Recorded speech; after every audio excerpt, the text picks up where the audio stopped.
Buenas tardes, ¿cómo están? Bienvenidos, bienvenidas, gracias por conectarse a esta última clase de este ciclo de daños bancarios.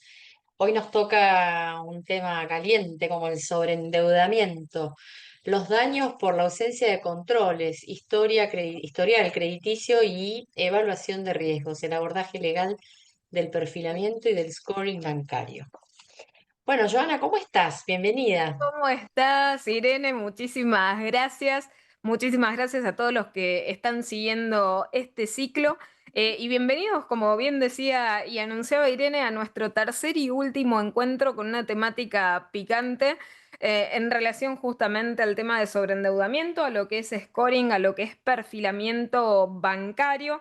Así que bueno, vamos a arrancar. Si te parece, Irene, arrancamos entonces con el encuentro del día de la fecha.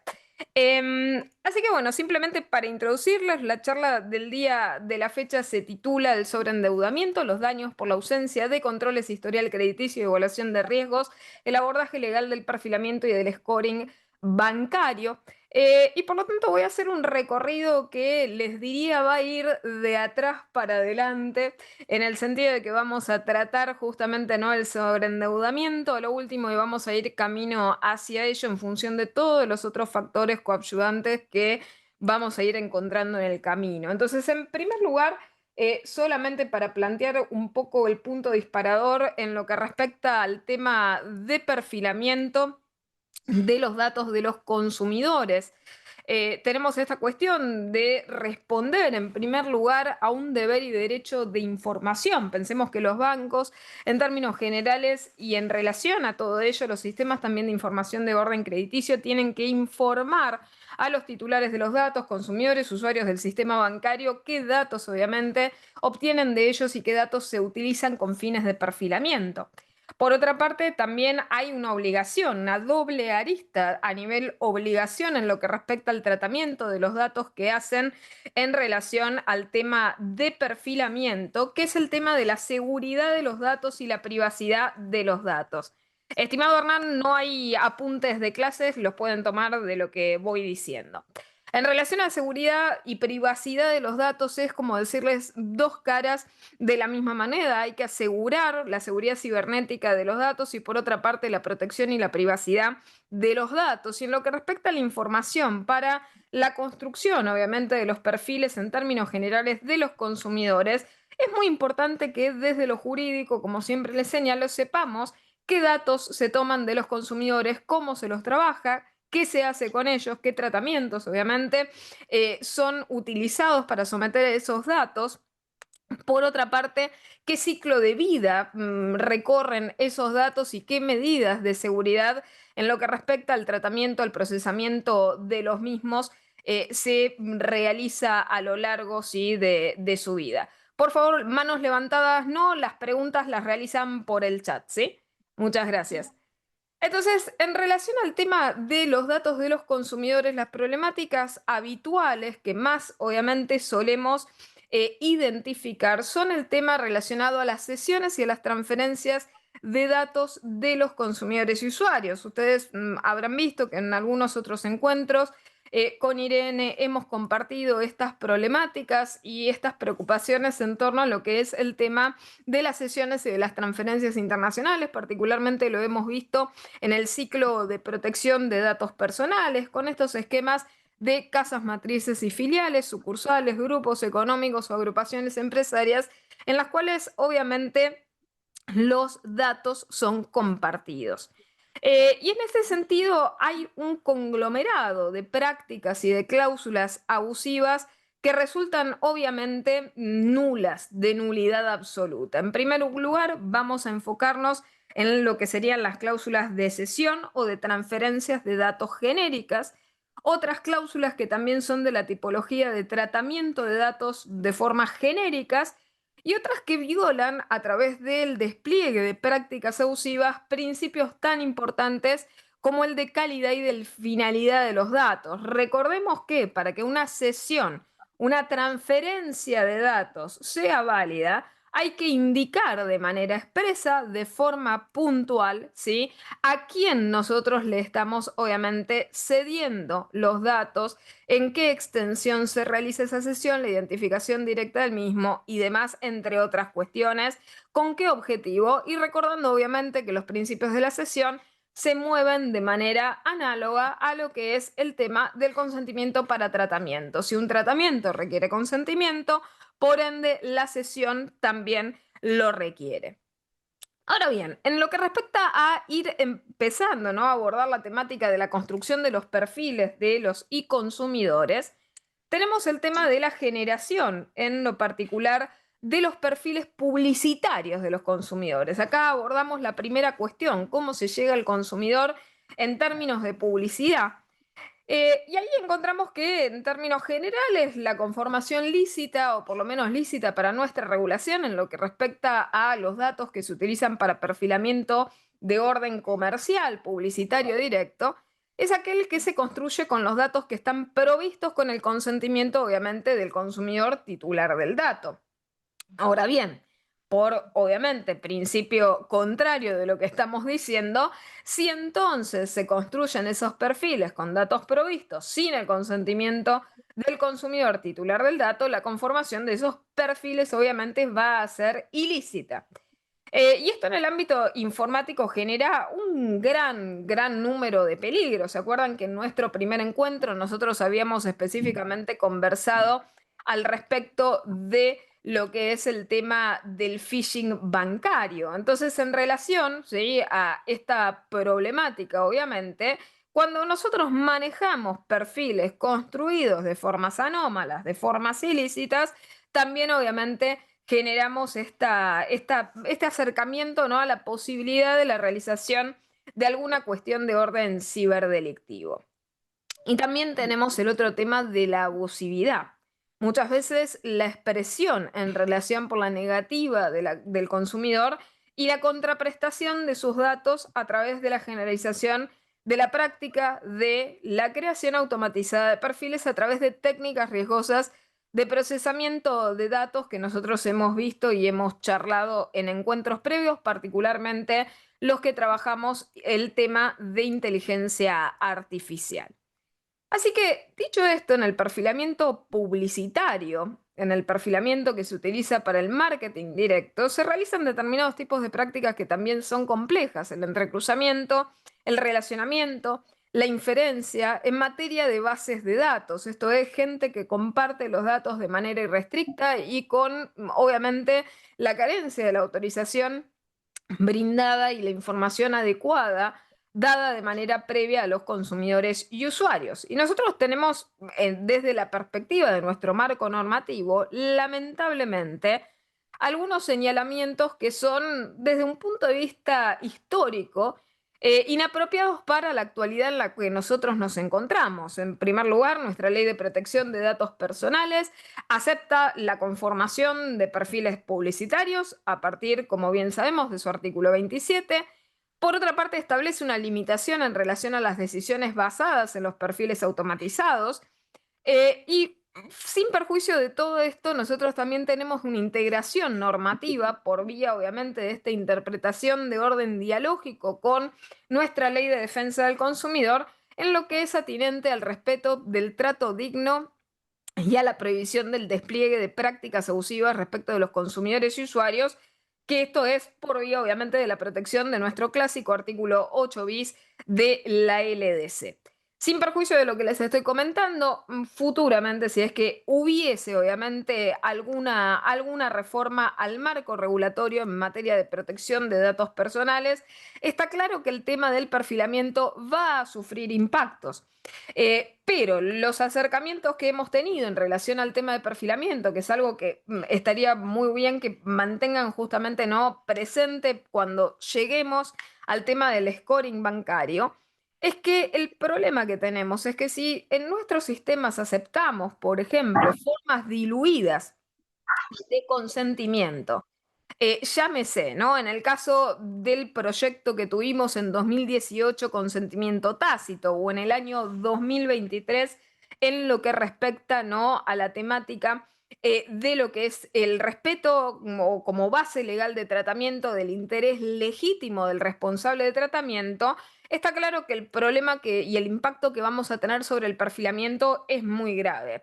Sobre todo porque también se modificarían ciertos artículos en materia de perfilamiento en los cuales, por ejemplo, se podrían tomar decisiones basadas en perfilamiento de maneras más amplias, se restringirían también los derechos de los titulares de los datos en razón y a la luz de esos perfiles. Entonces ahí tenemos obviamente algo complejo y algo tensionante en relación a las posibles reformas que se nos vienen en materia de protección de datos personales, y todo esto sin decirles y sin siquiera adelantarles de que si se nos viene tal vez una regulación en materia de inteligencia artificial antes de que nosotros logremos, ¿no?, una regulación protectoria robusta en materia de datos personales, bueno, ahí obviamente vamos a tener tal vez peores escenarios aún que los que les estoy comentando, pero no quiero obviamente hacer tragedia en el día de la fecha. Así que pasemos entonces a los datos crediticios, estos datos con los cuales se conforman los perfiles de los cuales estamos hablando. Nuestra histórica ley de protección de datos personales regulaba la temática de los perfiles en relación a estas temáticas, a las bases de datos que están destinadas a brindar, a prestar servicios de información crediticia. En su artículo histórico 26, son datos para nosotros de carácter patrimonial, que según obviamente la clasificación que podría darle en lo personal, es información absolutamente sensible y crítica del individuo, que tiene un origen obviamente de información y de datos específicos. Muchas veces uno de los grandes paraguas desde esa perspectiva de la permisibilidad de la conformación de perfiles de estas características siempre se dio apañada por el hecho de que las bases de datos que servían a este tipo de informes se conformaban a través justamente de lo que era la obtención de datos a partir de fuentes de acceso público y restricto, es decir, información que había sido previamente facilitada por los titulares, obviamente, de los datos, y que luego eran recopiladas sin la necesidad del consentimiento del mismo, porque eran fácilmente obtenibles a partir de lo que son bases de datos de acceso público y restricto, o fuentes justamente de acceso público y restricto, esto es, aquellas a las cuales nosotros acudimos sin otro requerimiento más que el de la información, sin tener que realizar ningún trámite especial ni tampoco demostrar ningún tipo de legitimación, y que podemos acceder a esa información sin más. Esa era la filosofía, obviamente, del pasado, una filosofía que quienes me conocen, veo varios conocidos allí que están asistiendo a la clase de hoy, me han escuchado hasta el hartazgo decir que tenemos que reestructurar este tema, porque en particular las fuentes de acceso público y restricto, sin perjuicio de que nosotros podamos acceder sin más, no quiere decir que respecto de estas no esté protegido, y acá tenemos ya un gran principio a la hora, ¿no?, de perfilar a los consumidores bancarios, que es el tema de lo que es la protección de la expectativa de privacidad. En estos espacios, ¿sí?, en las fuentes accesibles al público, en la información que está accesible o facilitada, ya sea por el consumidor titular del dato, no hay carta absolutamente blanca, llana, para poder realizar cualquier cosa con los datos del titular, ¿sí? No son autorizaciones irrestrictas a realizar cualquier cosa con los datos del titular, sino por el contrario, simplemente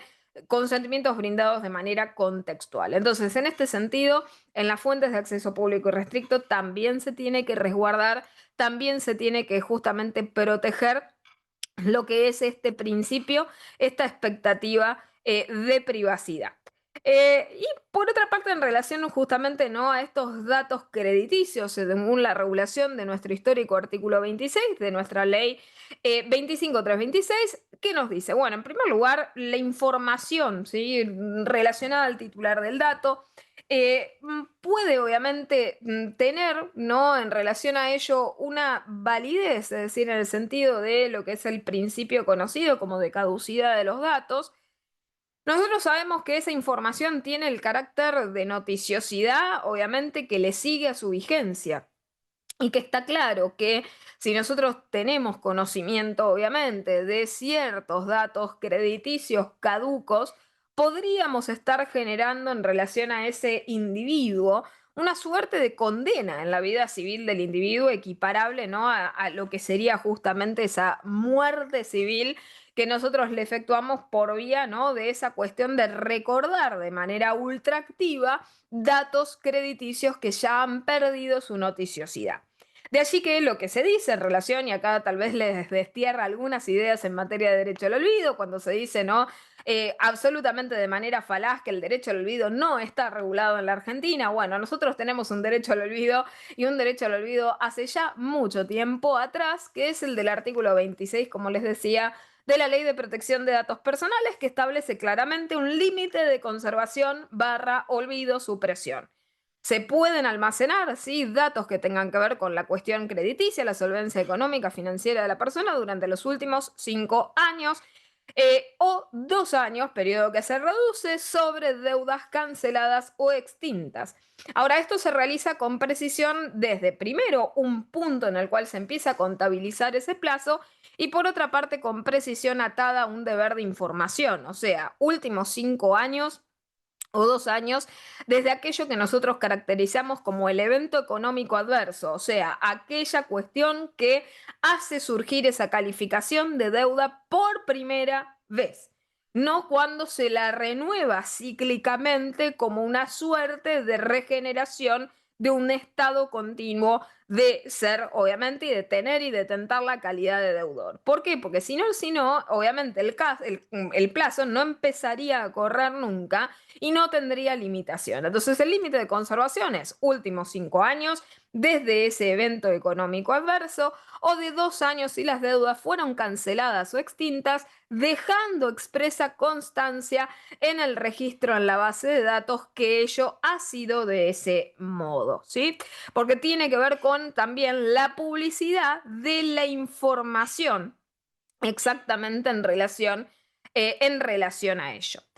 Ahora, ese artículo 26 es el que justamente expresaba verdadero derecho al olvido, ¿sí? En relación a esto, mucha casuística empezó a dilucidar esta temática en relación a, bueno, cuándo se computa, cómo se computa el último evento adverso, cuándo comienzan a contarse estos años.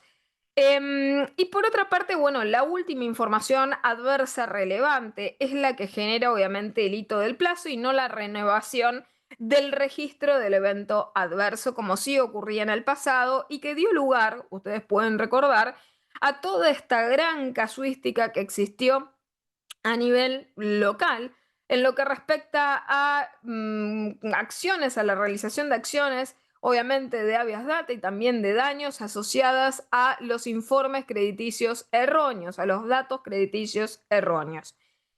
Y esto porque se presume que respecto de los mismos obviamente existe un daño moral. Así que allí tenemos obviamente otra de esas características, esas notas en relación al tema del informe crediticio erróneo. ¿Qué sucede cuando se perfila mal al cliente, cuando se perfila mal al consumidor, al usuario bancario?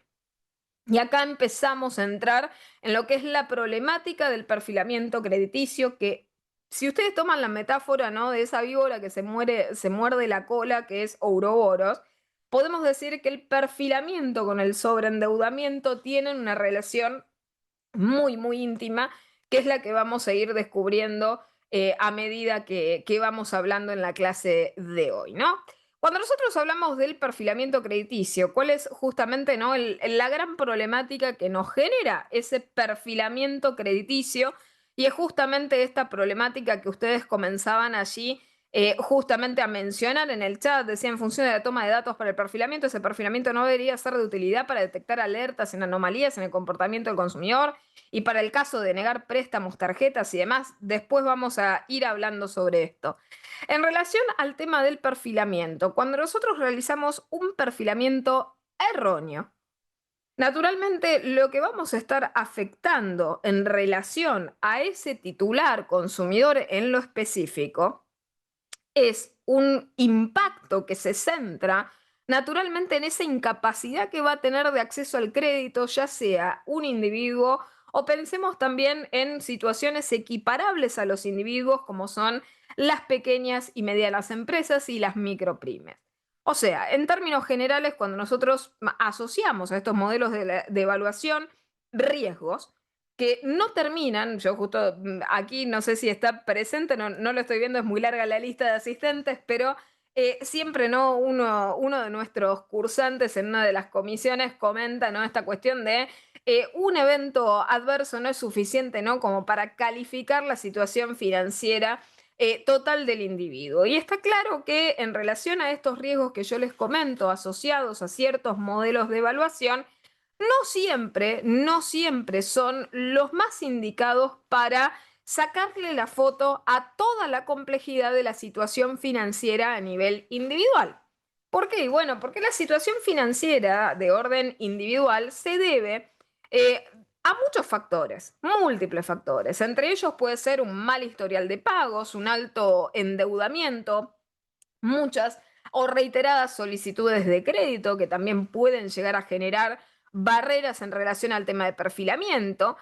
Y todo esto, ¿por qué? Porque a veces también tenemos de costado una capacidad de pago real del mismo individuo o que existen tal vez razones justificadas, temporales, razonables, en relación al mal historial que termina condenando a través de ese determinismo algorítmico a la persona que es víctima de su propio perfil y de su propio pasado. Esto es, no tener capacidad de prosperar. ¿Por qué? Y bueno, porque el perfilamiento, la ultraactividad de los efectos de ese perfilamiento te condena para las posibilidades futuras que te deja obviamente el sistema.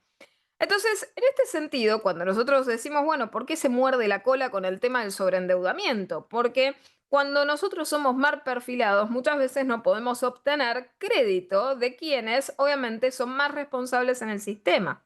Esa falta de acceso al crédito lo que limita es la planificación a largo plazo en el caso del individuo y por otra parte también su capacidad de respuesta frente a cualquier tipo de urgencia o de emergencia que tenga en su vida.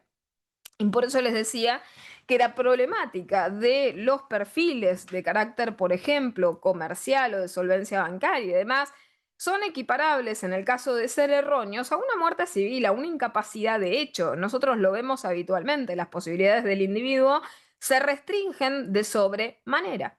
Y esto genera, obviamente, consecuencias a los usuarios, a los consumidores bancarios. De aquí nosotros vemos muchas veces las consecuencias de la falta de acceso al crédito formal, es decir, cuando nos tapan la ventana del prestador responsable, el consumidor, el usuario, muchas veces se dirige a lo que sería obviamente algún prestador que acepte sin la utilización obviamente de estos sistemas de perfilamiento, pero que por contrario en su cobre de diversa manera, garantice sus obligaciones de diversas formas y tal vez muchas veces de formas irregulares. Por otra parte, también el otro tema que tenemos en esas problemáticas es que muchas veces ese historial termina generando esa réplica hacia futuro y por ende restringiendo la posibilidad de obtención de nuevos créditos o de mejores condiciones de crédito. Y hay una cuestión bastante circular en relación al tema de estar condenado permanentemente a lo que es un perfil de carácter erróneo. En primer lugar, tenemos este tema del sobreendeudamiento, un sobreendeudamiento elevado. ¿Por qué? Porque por más que la persona, obviamente, tal vez luego reconduzca su situación pagando a tiempo, esa información continúa obviamente ejerciendo esa condena ultraactiva respecto de la obtención de nuevos créditos. Y por otra parte, también la persona termina siendo cautiva en relación al perfilamiento que se realiza en función de las solicitudes de crédito excesivas. O sea, si la persona pide, por ejemplo, muchos préstamos o solicita, ¿no?, varios préstamos en un corto periodo de tiempo, eso naturalmente es percibido, es censado como una situación de riesgo. Entonces, la persona también muchas veces que intenta solucionar tal vez sus altibajos financieros de esa manera, por más que logre hacerlo, luego termina pagando las consecuencias de estos perfilamientos. Y por otra parte también el otro problema que tenemos es que puede suceder también, y esta es otra realidad que muchas veces golpea a los consumidores, a los usuarios, sobre todo aquellos, ¿no? Y esto tiene que ver con un ciclo que compartimos con Irene, creo que fue, Irene, no sé si fue el año pasado, sobre la temática de fintech en particular, que nosotros justamente no comentábamos esta cuestión de la bondad del ecosistema fintech para absorber, por ejemplo, la demanda del sector que tradicionalmente no se ve bancarizado. Y esto es un problema que aquí se replica, es decir, cuando nosotros pensamos, ¿no?, en relación a aquellos sujetos que nunca han estado en el sistema, tenemos también otro problema del sistema, que es la ausencia de perfil. Entonces, cuando las entidades tampoco conocen al cliente, cuando las entidades tampoco tienen historial activo del cliente, también esto dificulta la evaluación del perfil. ¿Por qué? Porque el cliente es un fantasma y el sistema no permite que el cliente no tenga perfil. No importa si sea bueno o malo, la cosa es que sea conocido. Entonces, cuando el cliente también es desconocido, cae también en los sitios, entre comillas, o irregulares o inseguros o asistémicos o alternativos. ¿Por qué? Y bueno, por la falta justamente de esos productos financieros activos que permiten ir formando, por empezar, su perfilamiento y por otra parte, tener lo que en la industria se conoce como aging, envejecimiento. En el sistema el perfil no solamente tiene que existir, también tiene que envejecer dentro del sistema para corroborar, obviamente, el patrón de comportamiento, ¿no? Y las consecuencias, obviamente, que les trae a los consumidores son muchas, o sea, desde una perspectiva socioeconómica, cultural. Bueno, en primer lugar, está claro que esa falta de acceso al crédito repercute, obviamente, en la planificación de la economía a nivel individual, a nivel familiar. Por otra parte, como les decía, la reacción frente a las urgencias, a las emergencias o a las necesidades emergentes, ¿no? Y después tenemos la cuestión del perfilamiento a nivel datos. Por un lado, la persona empieza a sufrir las consecuencias de este daño, como les decía, de orden moral, de orden espiritual. Por otra parte, tenemos la cuestión de la pérdida de credibilidad, de confianza que se le puede depositar a ese consumidor, a ese usuario financiero o bancario, lo que le dificulta obviamente a futuro son las futuras operaciones. Y la perdurabilidad y la ultraactividad de los perfiles. ¿Por qué? Porque el tema es que el perfil no solamente subsiste en el sistema, sino que también termina y pudiendo ser reutilizado por estos y por otros actores. Este fenómeno que les estoy diciendo es el de la ultraactividad de los datos, que va en contra del principio de caducidad de los datos y naturalmente del derecho al olvido o al olvido digital que tanta construcción ha tenido, no respecto justamente, ¿no?, de personas de interés público, como se le ha intentado en Argentina, o sobre información de interés público, sino sobre personas justamente de carácter privado, sobre datos privados que tienen caducidad, ¿no?, como los datos crediticios. Entonces, dicho esto, esa problemática, particularmente ahora enfocándonos en la evaluación del riesgo bancario, y acá tiene que ver con justo la pregunta interesante que hacían allí en el chat. La problemática en lo que respecta a la evaluación del riesgo bancario para los consumidores incluye justamente, ¿sí?, la complejidad de todo este tipo de análisis, el riesgo del crédito en el caso de la posibilidad de incumplimiento de pagos, el riesgo del fraude, ¿se acuerdan? Encuentro anterior de autofraude de los consumidores bancarios. Y también, por otra parte, la necesidad que tiene también la entidad bancaria de preservar la privacidad de los datos del cliente, que es algo que no tenemos obviamente que olvidar. Y hoy en día hay muchas dificultades en torno también a la evaluación del riesgo bancario. ¿Por qué? Y bueno, porque si tenemos, como bien les decía antes, clientes con historiales financieros o bancarios limitados o nulos, ahí tenemos un problema. Por otra parte, ¿qué es lo que sucede? ¿Se acuerdan que cuando habíamos hablado de FinTech, habíamos hablado de un gran conglomerado de nuevos productos y nuevos servicios que no alimentan los sistemas de información y de perfilamiento tradicionales? Entonces, podemos tener a alguien riesgoso en ese sistema y que concurre al nuestro sin nosotros saber de ese riesgo. O por el contrario, podemos tener una situación también curiosa, diversa, en la que tenemos a alguien muy confiable por afuera y nos estamos perdiendo en nuestro sistema tradicional bancario de un cliente que podría ser muy cumplidor, y muy estricto en cuanto, ¿no?, obviamente, al seguimiento de sus obligaciones, ¿no? Entonces, ¿cuáles serían estos problemas, los primeros problemas que vamos a ir abordando en lo que respecta, ¿no?, a la evaluación del riesgo del consumidor?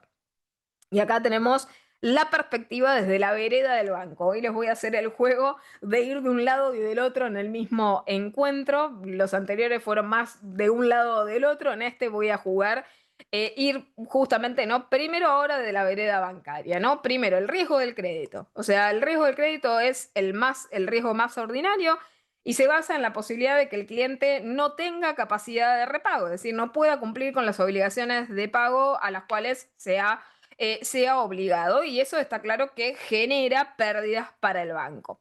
Por otra parte, también el otro problema que nosotros muchas veces tenemos en el ámbito in-house, en lo que respecta a la evaluación de riesgo que nosotros hacemos del cliente, es que no requiere solo identificar un solo factor, ¿sí? No es solo mirar el historial crediticio, sino también la capacidad de pago actual, la proyección de la capacidad de pago futura, la estabilidad de los ingresos, otros factores financieros obviamente que confluyen en este tipo de análisis y que, como les digo, no siempre es fácil. ¿Por qué? Porque de vuelta, en un ecosistema con un perfilamiento pleno, es muy fácil decir, bueno, dispongo de los datos, pero la realidad es que no siempre se tienen de manera completa todos los datos de los clientes. A veces se los tiene de manera interrumpida en el tiempo, a veces se los tiene de formas parciales y a veces también tenemos clientes que han estado inactivos por una gran cantidad de tiempo y que de golpe se reinsertan en el sistema y vuelven obviamente a operar.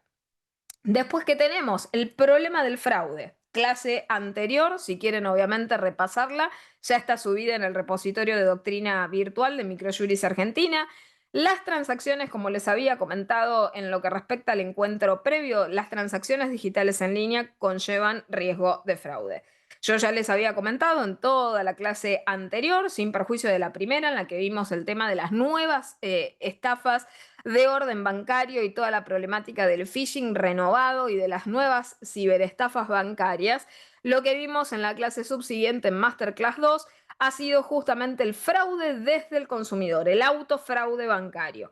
Y ese autofraude puede operar, como les había enseñado en la clase anterior, en primera o en segunda persona, puede ser robo de cuentas, puede ser permitir ser utilizado como mula digital y permitir obviamente la utilización y la explotación de esos datos a cambio de una participación en la ganancia, o mismo también lo que es el abuso de ofertas. Y esto en términos generales requiere obviamente la verificación de la identidad de la persona y la implementación de los controles en materia de ciberseguridad que habíamos comentado la clase pasada, ¿no? Y después el otro problema que también tenemos con el consumidor bancario, y este es un problema dificultoso. ¿Por qué? Porque yo siempre les hablo, ¿no?, desde mi perspectiva como especialista y doctora en protección de datos personales, que es el objetivo de proteger los datos y obviamente resguardar el principio de calidad de los datos, de la minimización, de la no excesividad, etcétera, etcétera. Pero cualquiera de ustedes desde el lado de perfilamiento, si trabajan para un banco, seguramente digan: cuantos más datos tenga del cliente, mejor. Cuanto más completo pueda ser el perfilamiento, mejor. Y la realidad es que los datos hoy en día son realmente muy fáciles de obtener y por otra parte también tenemos nuevas capacidades de procesamiento. Lo habíamos conversado también en relación a métodos de detección, el uso de inteligencia artificial, de algoritmos, de Big Data, de data mining. Los bancos obviamente manejan grandísimos volúmenes de datos y han sido, de hecho, históricamente, los primeros en ir implementando los mejores métodos y los más avanzados métodos en materia de procesamiento a nivel de informatización, y lo mismo ha sucedido en relación a las técnicas de procesamiento y a las técnicas en materia de ciberseguridad, ¿no? Así que bueno, tienen las de ganar a nivel industrial, pero esto no está carente obviamente de problemas y de tensiones desde la vereda que les comentaba de la privacidad y la protección de datos personales. ¿Por qué? Porque hay que hacer data governance y hay que hacer data compliance, y cuantos más datos volquemos en el perfilamiento, más complejo va a ser lograr esos objetivos que les comentaba, ¿no? Y después, finalmente, otros problemas accesorios para mencionarles en relación a la evaluación del riesgo con el consumidor bancario. esta integración que les había comentado de costado, la dificultad de la integración con la fintech y con toda la parte, como decirles, de las neobancas. ¿Por qué? Porque del otro lado tenemos un área en la cual la regulación es, entre comillas, escueta en materia de cumplimiento. Y esto, en nuestra perspectiva más tradicional, genera un poco de incertidumbre, también puede limitar en el caso el acceso de los consumidores, de los usuarios bancarios a determinados tipos de servicios tradicionales, que del otro lado, obviamente, de la reja, los servicios no tradicionales dan respuesta, ¿no? Eh, y también tenemos ciertos problemas en relación a veces de lo que sería el perfilamiento en cabeza del mismo cliente, que es el riesgo de concentración. O sea, cuando nosotros como bancos, por ejemplo, tenemos una exposición excesiva a una tipología de cliente, ¿no? O también de un sector específico al cual dirigimos nosotros nuestro servicio, un evento que perjudique ya sea a ese cliente o a ese consumidor, ¿qué es lo que puede generar? Nos puede generar grandísimas pérdidas. Y esto es porque muchas veces, ¿qué hacemos? Colocamos toda la energía en un sector, permitimos que ese sector haga todo. Y la realidad lo que puede ocurrir es que por apostar justamente tanto, ¿no? En ese punto, cuando ocurre un evento adverso, los riesgos son enormes, ¿no? Y después también tenemos otros riesgos asociados a los préstamos, cosa que justamente han mencionado en el chat. Cuanto más grande el préstamo, cuanto mayor sea su tamaño y su complejidad, mayor el análisis que se requiere y mayor la especialidad de ese análisis. Y muchas veces vemos cómo, y aquí están naturalmente las prácticas abusivas metidas en el medio, vemos cómo muchas veces los intercambios epistolares se realizan vía correo electrónico, sin verificación. A veces también se utilizan, por ejemplo, mensajería a través de WhatsApp o de otras redes de comunicación. Y está claro que un préstamo complejo no se puede brindar recurriendo a esos tipos de comunicaciones efímeras, superficiales, por canales inseguros en los cuales se intercambia información sensible a través de los mismos. Esto también lo digo muchísimas veces con otros sectores. Se ha visto cómo, por ejemplo, entidades de medicina privada realizan, aquí justo viendo especialistas de prepaga, entidades de medicina privada realizan las declaraciones juradas de los clientes, de los futuros afiliados a través de redes de comunicación, a través de mensajes de comunicación y luego muchas veces ejercen una admisión adversa de ese pretenso, ¿no? Afiliado, porque dicen que se falsea, ¿no? La declaración jurada cuando la misma fue brindada a través de una red de comunicación de telefonía móvil, ¿no? Entonces, bueno, esto es tener en cuenta también la cuestión de cómo llevar adelante ese tipo de comunicación y cómo realizar esas prácticas lo más asépticamente posibles, ¿no?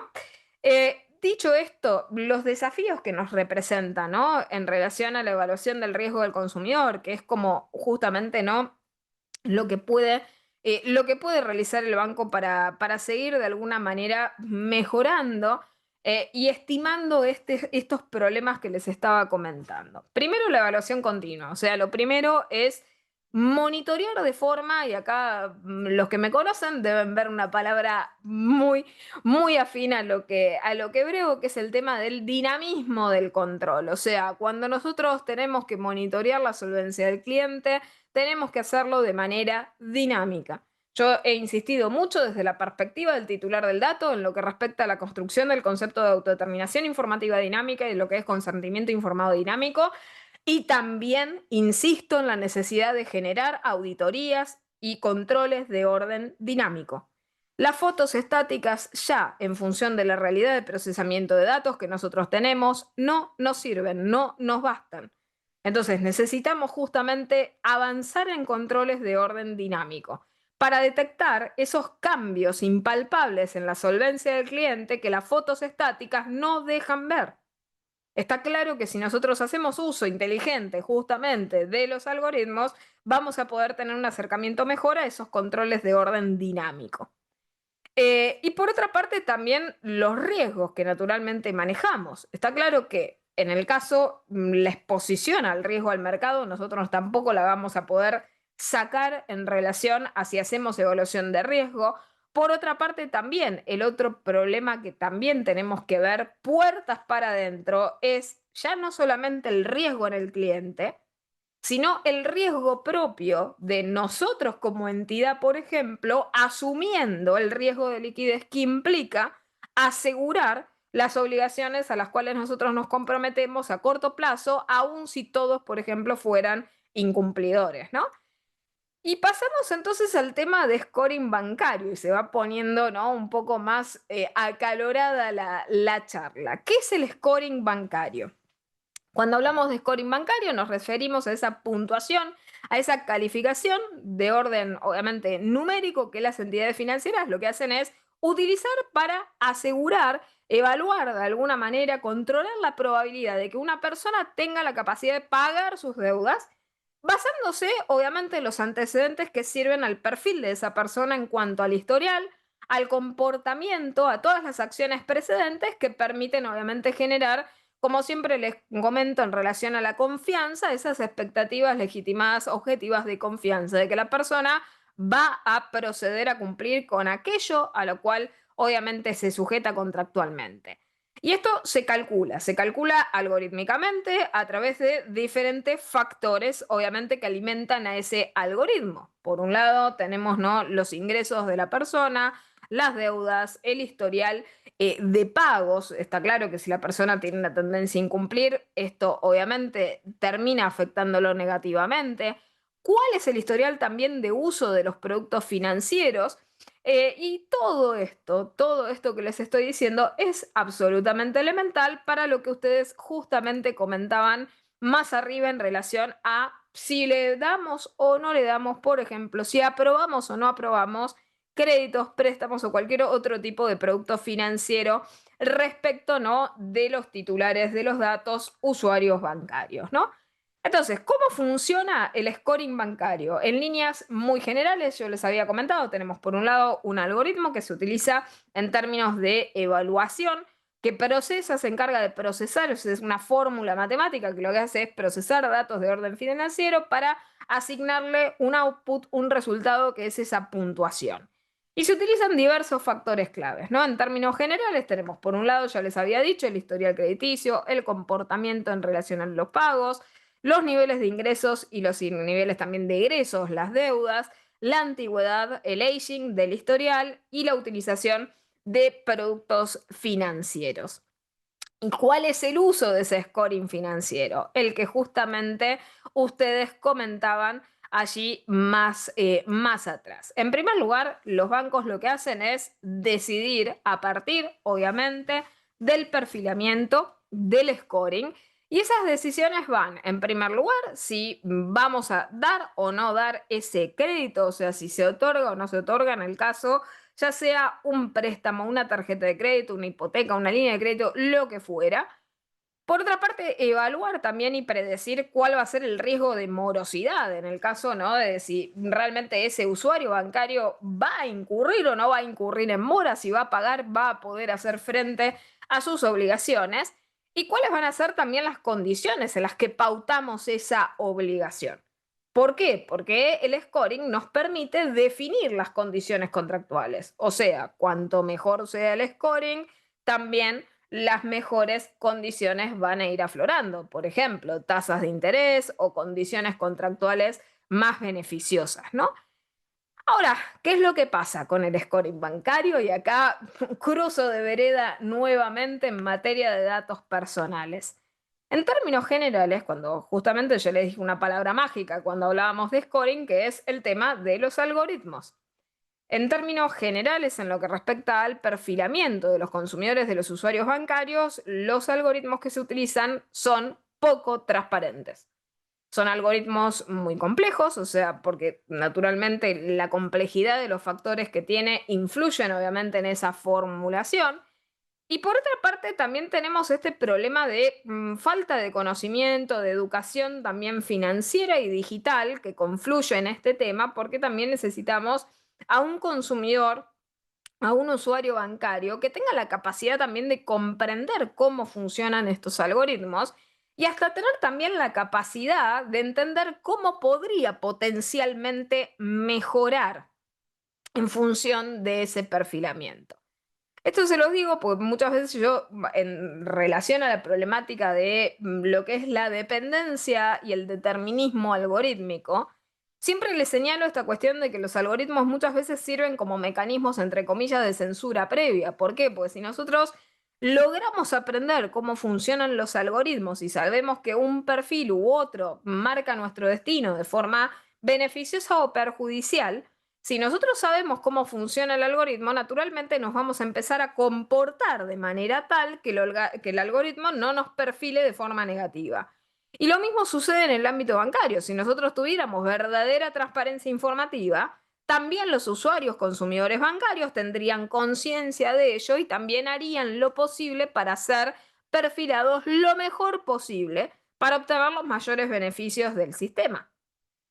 Ahora, también tenemos muy poca claridad, y este es otro de los temas, es que tampoco existe mucha claridad en relación a cómo funciona el scoring bancario operando en relación a otros tipos de factores. Porque hasta ahora yo les había contado cómo en el sistema bancario nos caen tal vez consumidores del ecosistema fintech o de los ecosistemas informales y nosotros obviamente pagamos con el precio de esta cuestión de la falta de los perfiles y demás, pero también qué sucede justamente cuando tenemos situaciones cruzadas, cuando nuestro scoring bancario termina repercutiendo en ese mismo consumidor usuario bancario pero en otros factores y en otros escenarios. Por ejemplo, si los afecta del otro lado en los ecosistemas no tradicionales, en los ecosistemas más informales, en el ecosistema fintech, o tal vez con otros productos y servicios de la sociedad. Es decir, por ejemplo, si su historial de pago termina perjudicándolo con, en el caso, servicios públicos domiciliarios, o tiene penalizaciones específicas por determinados tipos de comportamiento, o en sistemas, por ejemplo, más intrusivos y más hipervigilantes a nivel estatal, directamente afectamos lo que sería su crédito social. O sea, por ejemplo, en los perfilamientos de los sistemas que se conocen como de social credit scoring. Ya no es scoring bancario, es scoring tuyo como individuo de todo aquello que saben que vos haces en todos los planos de la vida, lo cual obviamente es complejo y es más perjudicial, ¿no?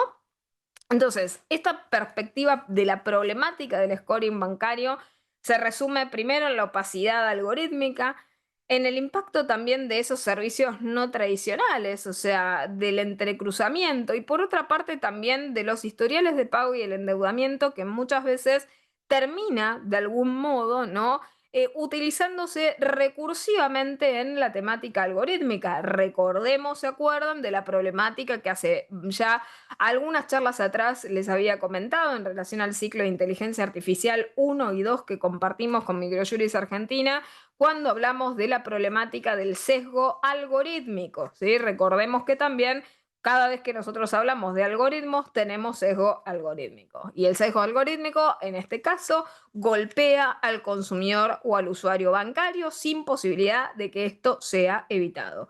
Como característica de la técnica, si utilizamos algoritmos, nos viene el sesgo. El sesgo lo podemos morigerar, lo podemos contener, podemos mirar diferencialmente si mejora o empeora, pero la realidad es que no podemos, ¿sí? No podemos de ninguna manera sacarlo.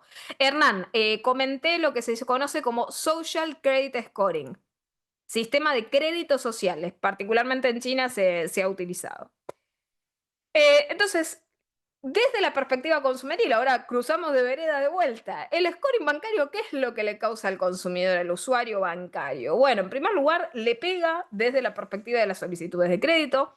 Hay una gran cantidad, obviamente, de solicitudes de crédito en relación a los consumidores usuarios bancarios que se interpretan negativamente como consecuencia del scoring. Y después tenemos también el tema de la dificultad también para construir ese crédito. ¿Por qué? Porque si nosotros queremos obviamente acceder a productos financieros tal vez más complejos, necesitamos acceder a esos productos financieros que verdaderamente nos generen historial. ¿Por qué? Porque ese uso, ese historial, nos permite también ser valiosos para la próxima adopción de nuevos servicios. Entonces, a veces esa falta de uso o de créditos también se interpreta erróneamente, erróneamente en el sistema. Y en uno u otro sentido, ¿por qué? Porque si uno tiene acceso a muchos servicios, puede ser un buen historial. ¿Por qué? Porque la persona ha consumido mucho y ha probado ser capaz, ¿no?, de solventar sus obligaciones en todos estos escenarios. Y si lo miramos desde la vereda de mirar mal las cosas, podemos decir, no, está malo. ¿Por qué? Y porque es muy demandante. Si es muy demandante, entonces evidentemente necesita mucho apoyo y tal vez en algún momento falle. Entonces, el sistema tiene la capacidad siempre, como decirles, del indubio en contra del consumidor, ¿no? O sea, si el scoring, si algo hace, el riesgo siempre es ir en contra, ¿no?, interpretativamente, de la interpretación positiva que debería ser el indubio pro consumidor, ¿no? ¿Y cuáles son los perjuicios y consecuencias del scoring bancario que le golpean negativamente al consumidor? Bueno, la imposibilidad clara de obtener financiación, la imposibilidad clara de obtener productos y servicios financieros tal vez un poco más complejos y siempre recibir obviamente las condiciones menos favorables en relación a lo que es el producto o servicio al cual quiere acceder. Es decir, el scoring bajo nos condena obviamente en recibir tasas de interés más altas, en plazos de pago más abreviados o tal vez en montos de financiación más reducidos. Así que siempre, obviamente, el consumidor tiene, como decirles, la de perder, ¿no? Sí, ahora Malena vamos hacia ese lado, totalmente, ¿sí? Aquel que no tiene solvencia para pagar y le aprueban de igual manera porque se interpretan mal otros factores, como les digo. Esto es, el sistema dice, bueno, consume mucho, es bueno haciéndolo, etcétera, le sigo dando. O sigue consumiendo y se le sigue dando, ¿no? Entonces, procedemos con el tema, justamente, como les decía, cerramos, ¿no?, con lo del principio, sobreendeudamiento, que es justamente lo que arrancaron ustedes solos a mencionar en el chat. Hemos caído por decantamiento en la temática de sobreendeudamiento. ¿Qué es lo que sucede cuando obviamente el consumidor se sobreendeuda, ¿no? Porque esto es un círculo obviamente que se muerde la cola. Tengo un mal scoring bancario, estoy imposibilitado de obtener financiación, requiero la financiación, acepto la financiación con las condiciones menos favorables y ahí empezamos a entrar como consumidores y usuarios en un círculo absolutamente vicioso y perjudicial que nos lleva a este cuadro de situación, el sobreendeudamiento. ¿Qué pasa cuando obviamente una persona, un consumidor, un usuario bancario, no puede cumplir con el pago de sus deudas porque existe, naturalmente, en la situación coyuntural que atraviesa ese consumidor y el usuario, un desequilibrio entre, obviamente, lo que ingresa y lo que egresa? Puede deberse a un montón de cuestiones, factores de orden económico, políticas desfavorables a nivel consumeril, o bien por un coletazo de algo que también simbólicamente podríamos decir que es el consumismo. Hay muchas veces esto ha pasado, no sé si ustedes se acuerdan, en la crisis de las hipotecas y en la sobresecuritización de las hipotecas, donde se le vendió realmente y a nivel abusivo a la gente el sueño de que como ha sucedido en muchísimas partes del mundo, no sé, un salario mileurista tenía la capacidad de comprar, ¿sí?, su casa de veraneo, auto y tal vez un bote para el fin de semana. Y la realidad es que justamente, toda esa gente terminó presa de esa crisis. ¿Por qué? Porque tuvo que sacar hipotecas en primer grado, segundo grado, tercer grado, cuarto grado y obviamente terminaron volviendo hacia atrás en sus pasos a nivel económico, teniendo obviamente el remate de todos y cada uno de sus bienes para hacer frente a las deudas, a los embargos de los bancos y volviendo hacia atrás, por ejemplo, como ha sucedido en tantos países del mundo, a vivir con sus padres retirados, jubilados, porque no tenían ya la casa que seguramente creyeron haber podido solventar, ¿no? ¿Y esto por qué? Porque todo el sistema de manera perversa estableció esa idea de que con determinados factores económicos que eran claramente adversos, para los cuales no cerraba la ecuación por ningún lado, tenían la capacidad obviamente de repago y esa fue una mala estimación del riesgo a sabiendas de toda una industria absolutamente pervertida, ¿no? Entonces, lamentablemente, y acá empezamos con una realidad, ¿no? Muchas veces que frente al sobreendeudamiento, ¿qué remedio existe, ¿no? Para salir, obviamente, de esa situación, aquí justo Luis en el chat menciona el principio de la deuda eterna. Para salir de esta situación, justo tenemos al experto del tema. Para salir de esta situación, existen mecanismos legales, ¿no? Obviamente, como la quiebra, mecanismos administrativos que lo que buscan es que ese usuario bancario ordene sus pagos, busque sus soluciones y se protejan de esta manera, ¿no?, los derechos del consumidor, del usuario, ¿no? O sea, la idea es solucionar jurídicamente ese desequilibrio patrimonial del cual estamos hablando.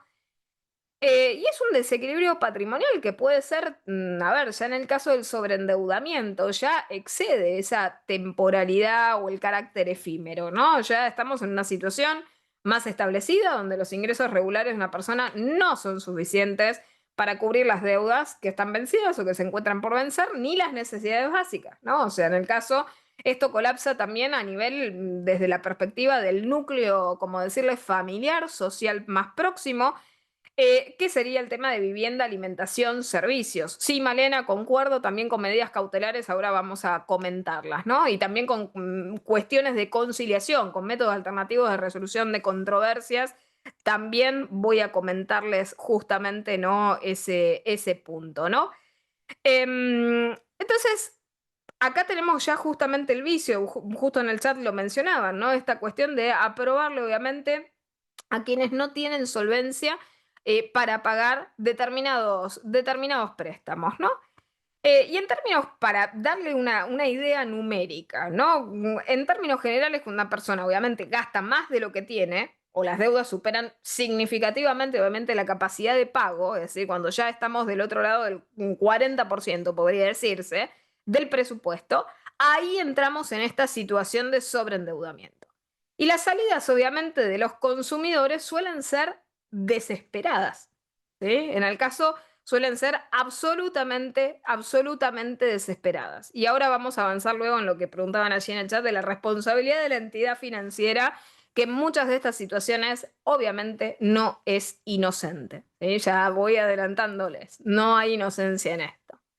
El sobreendeudamiento tiene diversas causas, ¿no?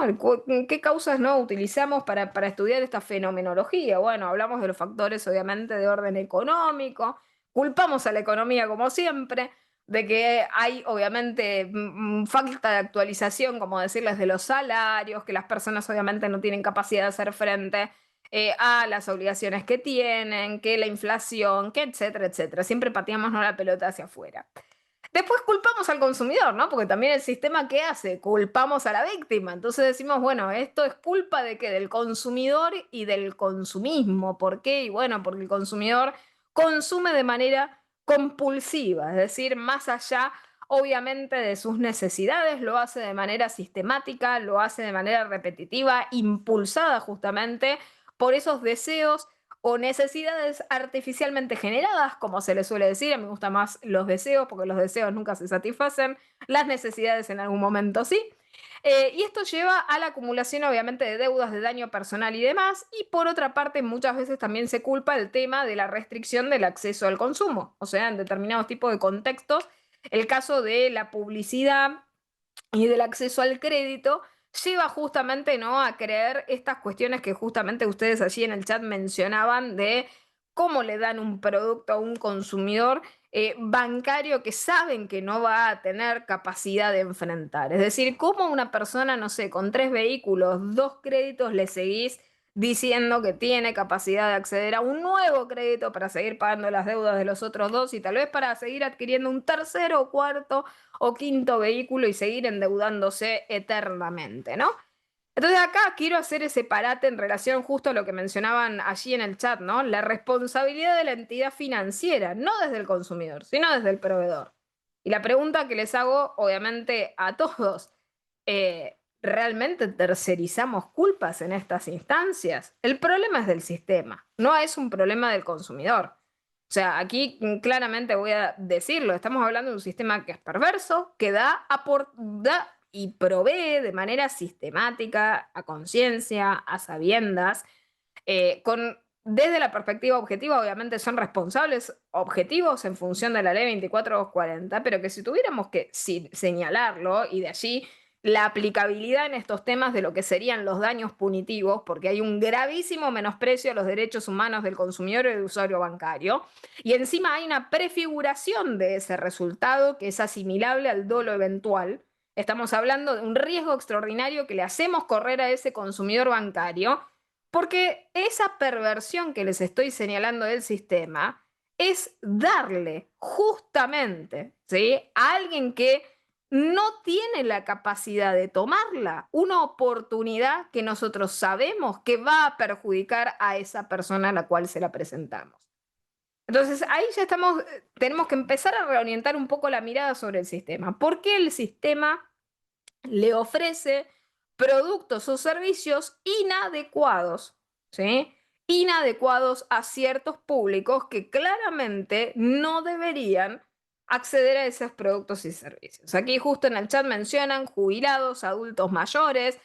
Eh, en otras partes del mundo no solamente la temática de crédito, se ha ofrecido productos financieros complejísimos, abstractos, absolutamente desinformadamente, a consumidores y usuarios hipervulnerables. De hecho, podría afirmarles, cuanto más vulnerable el consumidor, más complejo el producto que se le ofrece y mayor la desinformación. Por lo tanto, el sistema no es inconsciente. Por eso les digo, es una situación dañosa en la que podemos justamente aplicar y proyectar la temática de los daños punitivos que tanto miedo parece tenérsele, ¿no?, a nivel jurisprudencial y casuístico, ¿no? Y pasamos a los mecanismos de protección. Les había comentado, no voy a obviamente indagar porque eso podría tomarnos muchísimo tiempo. Brevemente, a nivel jurídico, los mecanismos más tradicionales siempre han sido de protección la quiebra personal. Nosotros, obviamente, en Argentina, para los que nos están viendo desde aquí, lo que podemos hacer es solicitar la propia quiebra, o sea, cese, ¿no?, en relación a esa situación.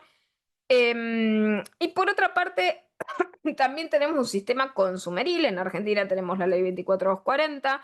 Nuestras leyes de defensa del consumidor lo que buscan es proteger justamente a los consumidores y los usuarios con una gran cantidad de principios que son, como les decía, indubio pro consumidor como debieran serlo. Y después normativa, obviamente, administrativa, ¿no? Ahora, la gran pregunta, ¿no?, que nosotros tenemos en relación a la normativa local, ¿sí?, centrándonos en el caso argentino. El tema de la preocupación en torno al sobreendeudamiento consumeril parece ser, como decirles, un monstruo que nace, ¿sí?, y muere cada un puñado de años. Y los abogados consumeristas en la audiencia seguramente podrán concordar conmigo en relación a los ciclos de acercamiento a las regulaciones en materia de sobreendeudamiento en Argentina, porque hemos tenido estertores de interés allá por 2013, 2014, 2015. Luego, nosotros, bueno, además, obviamente, de la 24240 y modificatorias, tuvimos en el año 2023, y aquí justo respondiendo en el chat, que alguien de ustedes había mencionado, y también medidas, ¿no?, medidas cautelares a nivel autoprotección. Bueno, yo les había comentado esta cuestión de también un intento de abordaje de la problemática a través de lo que sería el reglamento de actuación para la prevención y solución del sobreendeudamiento de las y los consumidores en el ámbito de la Dirección Nacional de Defensa del Consumidor y Arbitraje de Consumo de la Nación. Disposición, como les digo, 11 del 2023, y para que no se alegren, fue abrogada por el artículo 1 de la resolución 51 del 2024 de la Secretaría de Comercio, que justamente no dio por tierra muchísima regulación consumeril, entendiéndola como la desregulación o la necesidad de regular el mercado. Pero qué cosas interesantes establecía esta disposición 11 del 2023, que por lo menos a mi criterio y entender como especialista de consumo y también justamente como especialista en temáticas fintech, cripto, blockchain y demás, o sea, propias temáticas liberales, no estimo que la disposición 11 del 2023 le hacía daño al mercado o a la libre competencia del mercado.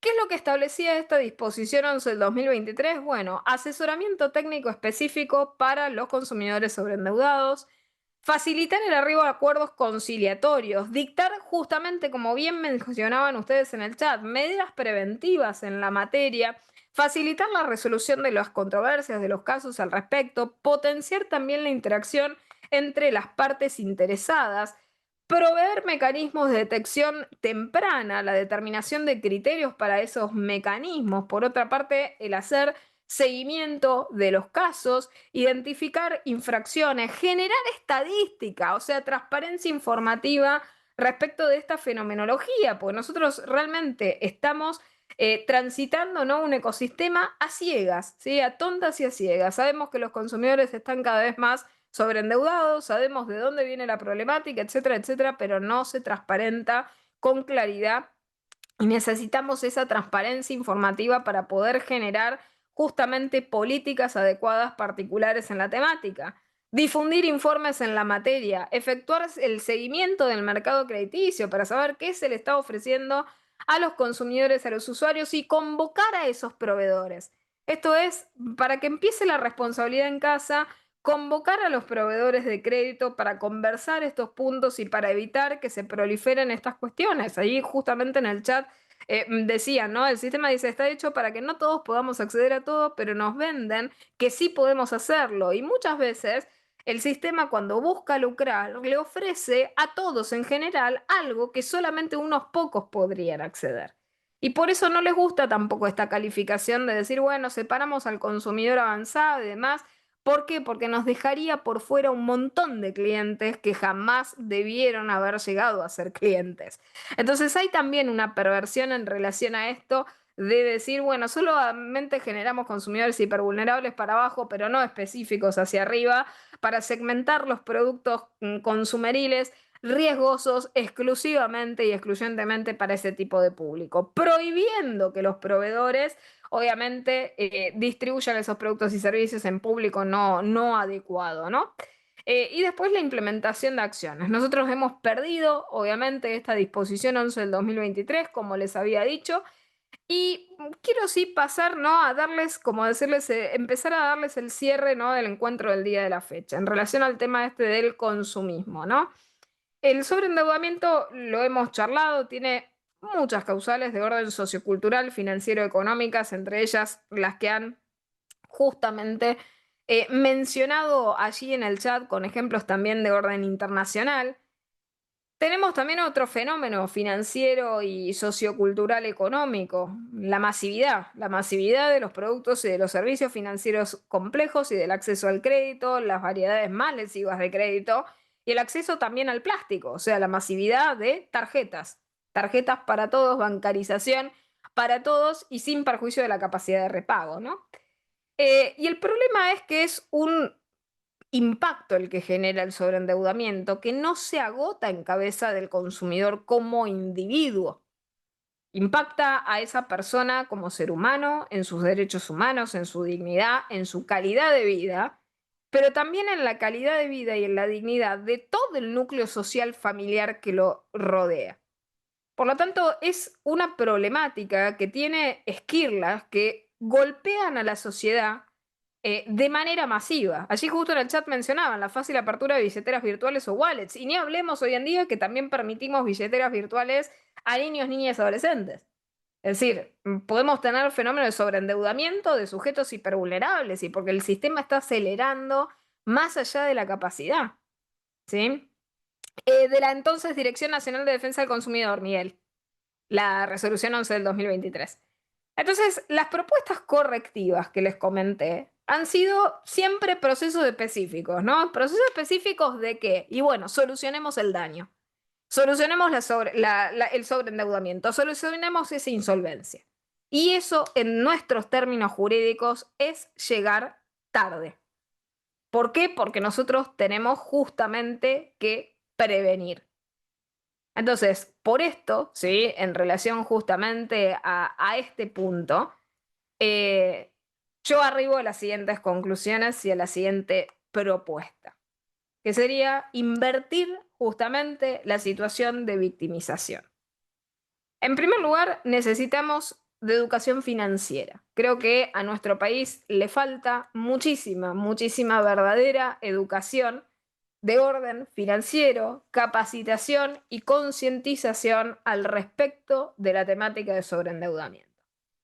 Nosotros como abogados vivimos obviamente capacitándonos, prueba de ello es el encuentro al cual estamos aquí reunidos y concurriendo. La realidad es que el sobreendeudamiento como temática de estudio también tiene que llegar al público consumeril, a los consumidores y usuarios a través de talleres educativos de economía, por ejemplo, familiar, personal, la generación de oficinas, por ejemplo, de asesoramiento, es decir, donde tiene un canal de consulta el consumidor, el usuario, para asesorarse, para educarse de manera financiera con conciencia social. ¿Por qué? Porque si no llega esa educación, vamos a seguir teniendo consumidores sobreendeudados, porque no van a evitar el propio riesgo. Y esa creación concreta que sí creo, ¿no?, que es necesaria, es una herramienta. ¿Sí? Yo lo que propongo aquí, y espero que tal vez, no sé, cualquiera, ¿no?, que tome la idea y busque, ¿no?, una solución de este estilo. Lo que nos falta son medidas de carácter preventivo y de carácter precautorio. Ya realmente hemos agotado las vías, como decirles, póstumas de lo que es el consumidor sobreendeudado. Esto es decirle, bueno, declara la quiebra como si eso fuera muy fácil, establezcamos una cautelar, hagamos una conciliación con tu acreedor, etcétera, etcétera. Planifiquemos la deuda, te doy otro préstamo para poder planificar de manera adecuada y refinanciar la deuda y seguir hundiendo a esa persona. Es decir, ya las respuestas concretas, clásicas, no nos sirven. Entonces, necesitamos de qué? Simetría para la prevención y la precaución.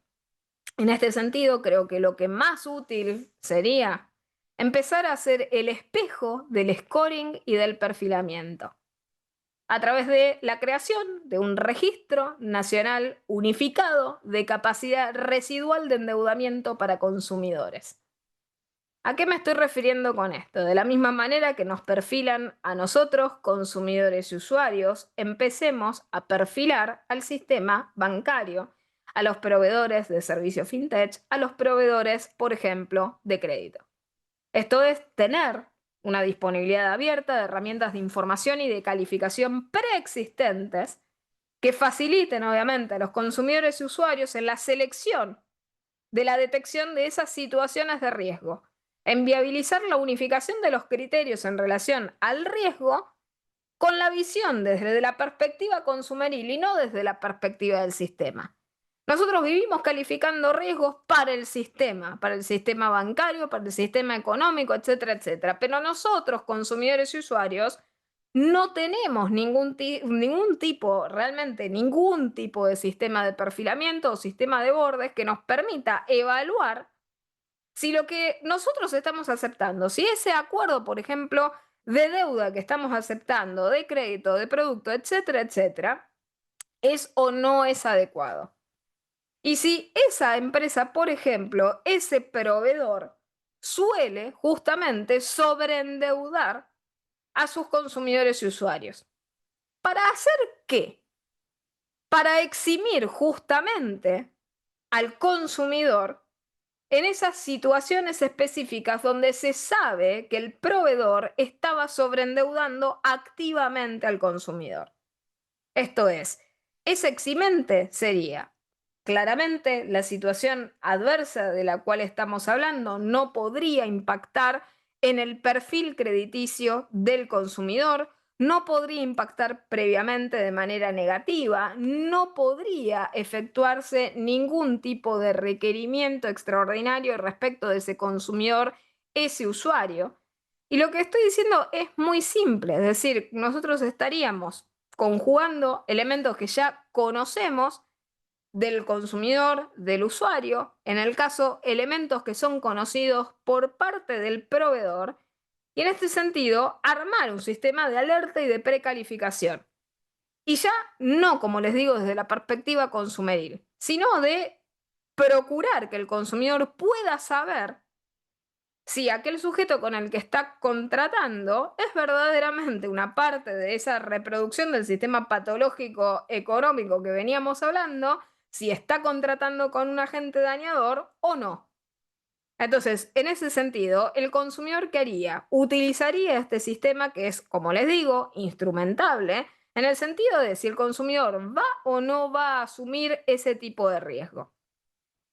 Y esto está muy claro porque nosotros podríamos tener un sistema de scoring ya de las entidades prestadoras de servicios, para que el consumidor sepa el scoring de las entidades y no solamente a la inversa. Esto resultaría en algo jurídico muy beneficioso para el consumidor. ¿Por qué? Porque si el consumidor decide, ¿no? En el caso contratar, y sabemos que el otro se encuentra en la situación de scoring que se encuentra, la inexigibilidad de esa situación perniciosa para el consumidor y la inoponibilidad a nivel publicidad en cuanto a la falla de cumplimiento generaría una situación de equilibrio. O sea, tendríamos también al consumidor protegido. Por otra parte, bilateralizamos el sistema de evaluación, o sea, todo lo que vine conversándoles hasta el momento, scoring bancario, perfilamiento, evaluación de riesgo, etcétera, etcétera, siempre es mirando hacia el consumidor. El consumidor nunca tiene un espejo de mirar hacia el sistema, de saber si del otro lado toman más riesgos de los necesarios, si del otro lado otorgan crédito sin verificar antecedentes, etcétera, etcétera. Entonces, ahí ya tenemos también otro impacto de algo que no hemos comentado antes y que lo veníamos circunvalando en relación al consumidor, al usuario, que muchas veces sin poder justamente elegir, termina recurriendo a las alternativas más riesgosas. Aquí justo Malena lo dice, empoderamiento al consumidor respecto del proveedor. Y en algo muy fundamental que nos olvidamos seguido del consumidor, del usuario bancario, que es el derecho a elegir libremente al oferente sobre base de información cierta y plena de los agentes del sistema bancario, para saber si ese agente demuestra desinterés en la tutela o no. ¿Y utilizando qué? De vuelta, las mismas herramientas que ya disponemos, algoritmos, factores de evaluación, etcétera, etcétera, etcétera. Todo lo que hemos visto hoy en espejo con las entidades que justamente ofrecen los productos y servicios a consumidores potenciales indeterminados. Así que bueno, esa obviamente es la idea. Quería finalizar el ciclo que hemos justamente compartido con una idea positiva, proactiva, preventiva, precautoria, pro consumidor, fácilmente aplicable, y que realmente equipararía un poco las reglas de juego respecto de quienes habitualmente están posicionados como víctimas del sistema, para que, como bien han dicho en el chat, empoderar al consumidor en su capacidad electiva, y ese empoderamiento con responsabilidad y con educación financiera en relación al tema justamente de quitarle al ecosistema la toxicidad que naturalmente nosotros observamos y que tanto daño causa a nivel financiero, bancario, económico y sociofamiliar. Así que bueno, les agradezco realmente muchísimo habernos acompañado a lo largo de estos 3 encuentros de este ciclo de daños bancarios. Esperamos realmente que lo hayan disfrutado, a todos los que nos han seguido aquí, que han venido a varios de los encuentros. Y simplemente anunciarles, porque habíamos prometido ello con Irene en la oportunidad pasada, anunciarles el último encuentro que vamos a estar teniendo de ciclos de masterclass de este año. Vamos a estar con un nuevo ciclo sobre ciberinteligencia y ciberdelitos, el segundo en su especie en la edición de este año. Vamos a compartir una masterclass primera sobre agentes encubiertos y reveladores digitales, una masterclass segunda sobre las nuevas facultades de la Policía Federal Argentina y una masterclass tercera sobre ciberinteligencia y ciberresiliencia. Esto lo vamos a estar compartiendo los días lunes 3, 10 y 17 de noviembre a las 16 horas. Así que bueno, los esperamos, obviamente, estén al pendiente de las novedades de Microjuris para poder anotarse a este nuevo ciclo. Irene, muchísimas gracias, te doy la palabra. Oh, gracias a vos, Joana, fantástico. Terriblemente fantástico, como puso alguien acá que me hizo reír. Terriblemente fantástico. Bueno, ya les contaste sobre el próximo encuentro. Todavía no está volcado en el portal, digamos, de los cursos. Seguramente lo van a estar volcando esta semana. Yo ahí les pasé la dirección de nuestra tienda, que es donde se encuentran todas nuestras charlas, cursos, masterclass y demás. Pero la verdad es que nosotros hacemos bastante difusión por redes y bueno, y Joana también ayuda un montón a difundir sus charlas, así que seguramente se van a enterar para poder inscribirse con tiempo. Y esa sí que va a ser la última charla del año, Joana, Sí, porque sí, ya no sí. te queda calendario, porque si no vos No queda seguirías, no hay calendario. problema. Correcto. Allí Bueno, les paso de vuelta por el chat contactos en redes sociales. Estén atentos porque cuando ni bien esté publicado voy a difundirlo por allí. sí, perfecto. Bueno, ahora sí, entonces damos por terminado este ciclo, excelente ciclo que ha dado Joana en daños bancarios. Gracias a todos por quedarse hasta el final. Has tenido muy buena participación, Joana. Se ve que es un tema que interesó mucho. Seguramente el de ciberinteligencia también va a convocar mucha Sí. gente. Y bueno, y será hasta entonces. Entonces el 17 de noviembre nos reencontramos con Joana nuevamente. Muchísimas gracias y buenas tardes para todos. Nos vemos. Un saludo grande. Chao, Irene. Un beso. Saludos. Chao, chao, Joana, gracias.